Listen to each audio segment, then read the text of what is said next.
हरिः ॐ विश्वस्मै नमः। विश्वं विष्णुर्वषट्कारो भूतभव्यभवत्प्रभुः भूतकृद्भूतभृद्भावो भूतात्मा भूतभावनः भूतात्मा परमात्मा च मुक्तानां परमा गतिः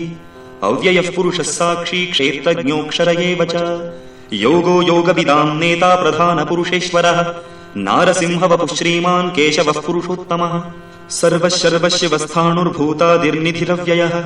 सम्भवो भावनो भर्ता प्रभवः प्रभुरीश्वरः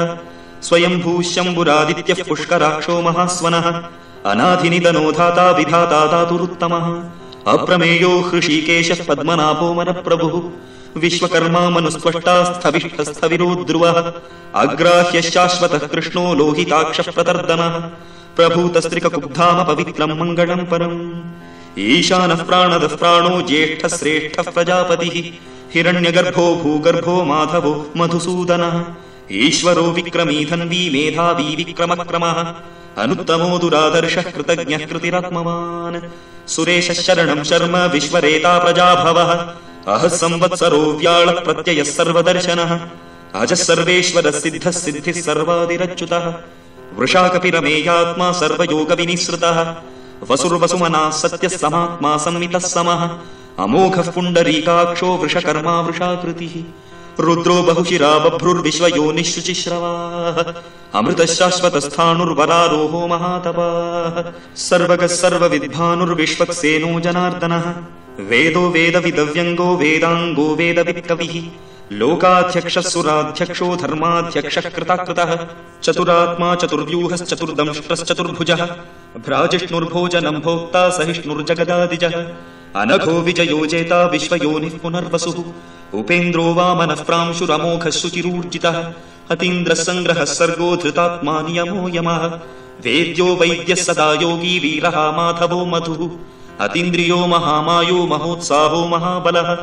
महाबुद्धिर्महावीर्यो महाशक्तिर्महाद्युतिः अनिर्देश्य वपुः श्रीमानमेयात्मा महादधृग् महेश्वासो महीभर्ता श्रीनिवासः सताङ्गतिः अनिरुद्धः सुरानन्दो गोविन्दो गोविदाम्पतिः मरीचिर्दमनो हंसः सुपर्णो भुजगोत्तमः हिरण्यनाभः सुतपाः पद्मनाभः प्रजापतिः अमृत्युः सर्वदृक्सिंहः सन्धाता सन्धिमान् स्थिरः अजो दुर्मर्षणः शास्ता विश्रुतात्मा सुरारिः गुरुर्गुरुतमो धामः सत्यः सत्यपराक्रमः निमिषो निमिषस्रग्वी वाचस्पतिरुदारधीः अग्रणीर्ग्रामणी श्रीमान् न्यायो नेता समीरणः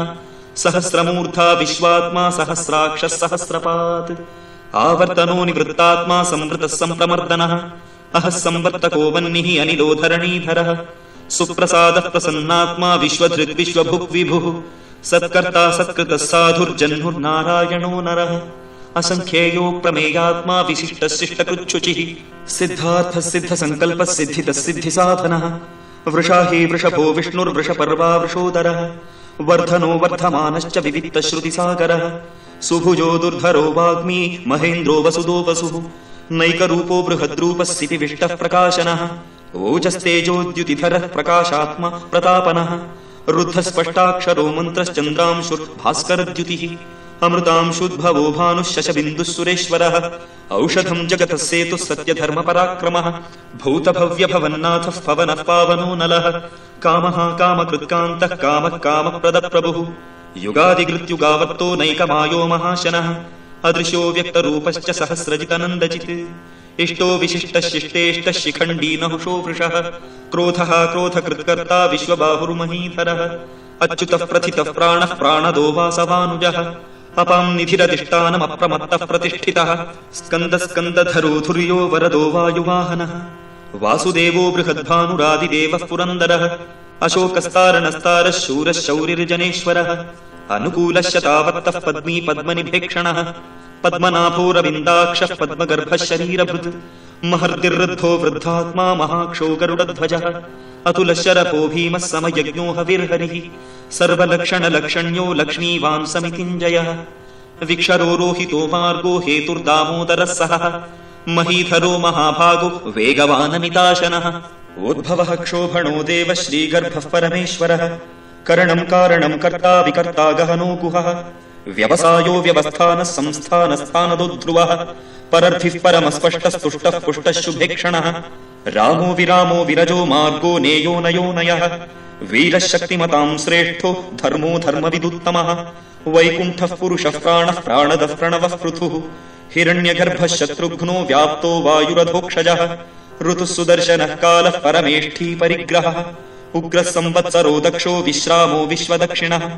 विस्तारस्थावरस्थाणुः प्रमाणम् बीजमव्ययम् अर्थो नर्थो महाकोशो महाभोगो महाधनः अनिर्विण्णस्थविष्ठो भूधर्मयूपो महामखः नक्षत्रनेमिर्नक्षत्री क्षमः क्षामः समीहनः यज्ञयुज्यो महेज्यश्च क्रतुः सत्त्वम् सताङ्गतिः सर्वदर्शी विमुक्तात्मा सर्वज्ञो ज्ञानमुत्तमम् सुव्रतः सुमुखः सूक्ष्मः सुघोषः सुखदः सुकृत् मनोहरोजितक्रोधो वीरबाहुर्विदारणः स्वापनस्ववशो व्यापी नैकात्मा नैककर्मकृत् वत्सरो वत्सलो वत्सी रत्नगर्भो धनेश्वरः धर्मकुद्धर्मकृद्धर्मी सदसत्क्षरमक्षरम् अविज्ञाता सहस्रांशुर्विधाता कृतलक्षणः गभस्तिनेमी सत्त्वस्तः सिंहो भूतमहेश्वरः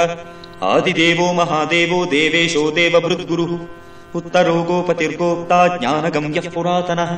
शरीरभूतभृद्भोक्ता कपीन्द्रो भूरि दक्षिणः सोमपोमृतपः सोमः पुरुजित्पुरुसत्तमः विनयोजयः सत्यसन्धो दाशार्हः सात्वताम् पतिः जीवो विनयिता साक्षी मुकुन्दोमितविक्रमः अम्बोनिधिरनन्तात्मा महोदधिशयोऽन्तकः अजो महार्हः स्वाभाव्योजितामित्रः प्रमोदनः आनन्दो नन्दनो नन्दः सत्यधर्मा त्रिविक्रमः महर्षिः कपिलाचार्यः कृतज्ञो मेदिनीपतिः त्रिपदस्त्रिदशाध्यक्षो महाशृङ्गः कृतान्तकृत् महावराहो गोविन्दः सुषेणः कनकाङ्गदी गुह्यो गभीरो गहनो गुप्तश्चक्रगदाधरः वेधास्वाङ्गोजितः कृष्णो दृढः शङ्कर्षणोच्युतः वरुणो वारुणो वृक्षः पुष्कराक्षो महामनाः भगवान् भगहानन्दी वनमाली हलायुधः आदित्यो ज्योतिरादित्यः सहिष्णुर्गतिसत्तमः सुधन्वाखण्डपरशुर्दारुणो द्रविणप्रदः दिवस्पृक्सर्वदृग्व्यासो वाचस्पतिरयो निजः त्रिसामासामगस्साम निर्वाणम् भेषजम् भिषक् सन्न्यासकृच्छमः शान्तो निष्ठा शान्तिः परायणम् शुभाङ्गः शान्तिदस्रष्टा कुमुदः कुवलेशयः गोहितो गोपतिर्गोप्ता वृषभाक्षो वृषप्रियः अनिवर्ती निवृत्तात्मा संक्षेप्ता क्षेमकृच्छिवः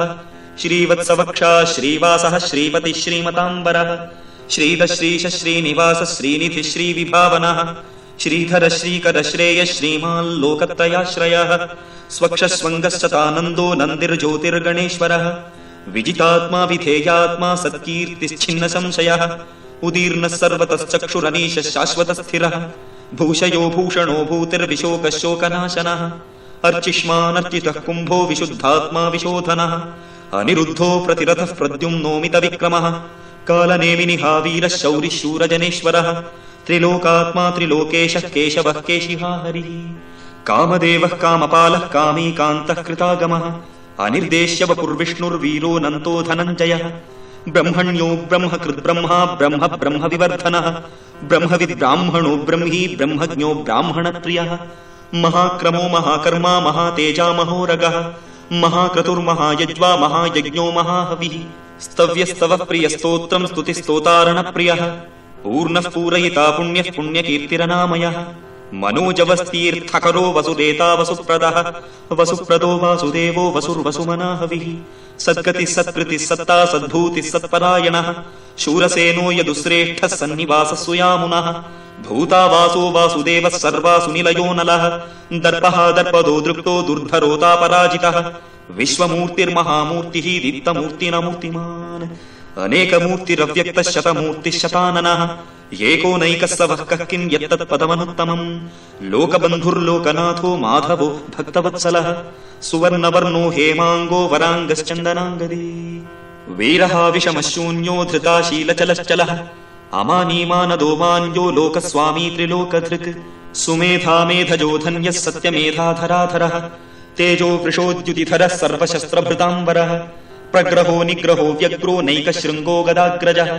चतुर्मूर्तिश्चतुर्बाहुश्चतुर्व्यूहश्चतुर्गतिः चतुरात्मा चतुर्भावश्चतुर्वेदविदेकपात्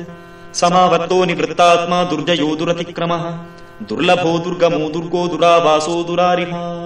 शुभाङ्गो लोकसारङ्गस्तुतन्तुस्तन्तु वर्धनः इन्द्रकर्मा महाकर्मा कृतकर्मा कृतागमः उद्भवः सुन्दरः सुन्दो रत्ननाभः सुलोचनः अर्को वाजसनः शृङ्गी जयन्तः सर्वविजयी सुवर्णबिन्दुरक्षोभ्यः सर्वभागीश्वरेश्वरः महाह्रदो महागर्तो महाभूतो महानिधिः कुमुदः कुन्दरः कुन्दः पर्जन्यः पावनोऽनिलः अमृताशोऽमृतवपुः सर्वज्ञः सर्वतोमुखः सुलभः सुव्रतः सिद्धः शत्रुजिच्छत्रुतापनः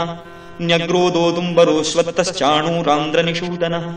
सहस्रार्चिः सप्तजिह्वः सप्तैधा सप्तवाहनः अमूर्तिरनघोचिन्त्यो भयकृद्भयनाशनः अणुर्बृहत्कृशस्थूलो गुणभृन्निर्गुणो महान् अधृतस्वधृतस्वास्यः प्राग्वंशो वंशवर्धनः भारभृत्कथितो योगी योगीशः सर्वकामदः